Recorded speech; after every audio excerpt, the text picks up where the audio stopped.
এই তো আমাদের সামনে রমজান চলে এসেছে, রমজানের প্রস্তুতি নিতে হবে। তো আমরা রমজানের প্রস্তুতি নিব কিভাবে? ইনশাল্লাহ এই ব্যাপারে আপনাদের সাথে গুরুত্বপূর্ণ 5টি টিপস শেয়ার করব। নাম্বার 1, তাওবা এবং ইস্তিগফার। বেশি বেশি তাওবা এবং ইস্তিগফার করা। সূরা তাহায় আল্লাহ বলেন, ওয়া ইন্নী লাগাফফারুল লিমান তাবা, ওয়া ইন্নী লাগাফফার, নিশ্চয় আমি ক্ষমাশীল।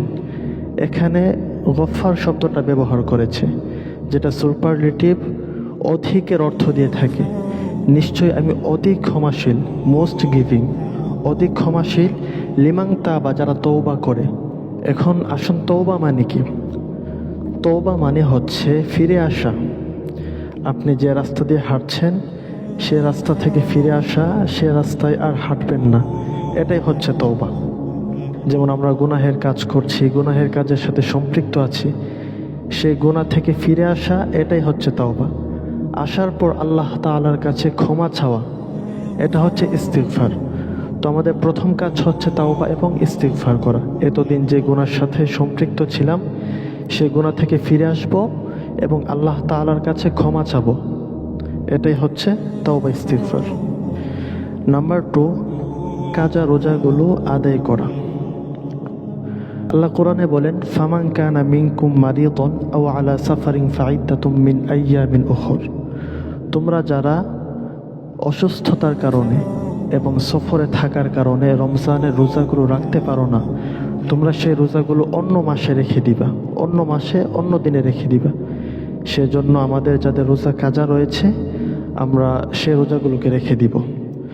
নাম্বার 3, রমাদানে কিসের কারণে এবং কাদের কারণে আমি পরিপূর্ণভাবে আমল করতে পারি নাই, এটাকে চিহ্নিত করা।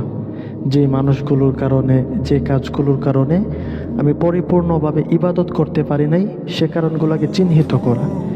চিহ্নিত করার পরে সেগুলো থেকে নিজেকে বাঁচানোর চেষ্টা করা। 4th নাম্বার হলো কোরআনের প্রতি যত্নশীল হওয়া।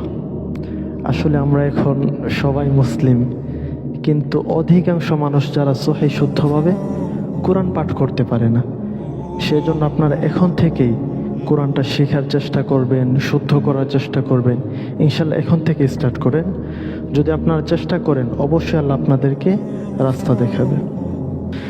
নাম্বার 5, এই যে 4টা কারণ বললাম, তাওবা ইস্তিগফার করা বেশি বেশি। তারপর যে রোজাগুলো আমাদের বাকি আছে সেগুলো পূরণ করা। তারপর কোরআনের সাথে সম্পর্কটা ভালো করা, কোরআন শেখার চেষ্টা করা, এবং আমরা যারা কোরআনকে শুদ্ধভাবে পড়তে পারি না, কোরআনকে সহিহ শুদ্ধ করার চেষ্টা করা। তারপর কোন কোন কাজগুলোর কারণে, আমার কোন ফ্রেন্ড সার্কেলদের জন্য ইবাদত থেকে আমি বঞ্চিত হলাম, বিভিন্ন এক্সট্রা ইবাদত করার সুযোগ পাচ্ছি না, সেগুলোকে চিহ্নিত করা।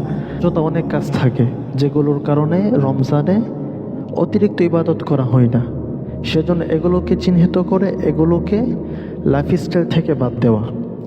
নাম্বার 5, এই যে কারণগুলো বললাম, এগুলোর প্রতি সজাগ থাকা, দৃঢ় প্রতিজ্ঞা করা, ইনশাল্লাহ আমি এই কাজগুলো অবশ্যই করব। আপনি প্রতিজ্ঞা করেন, আপনি চেষ্টা করেন, ইনশাল্লাহ সফলতা আল্লাহ আপনাকে দান করবে।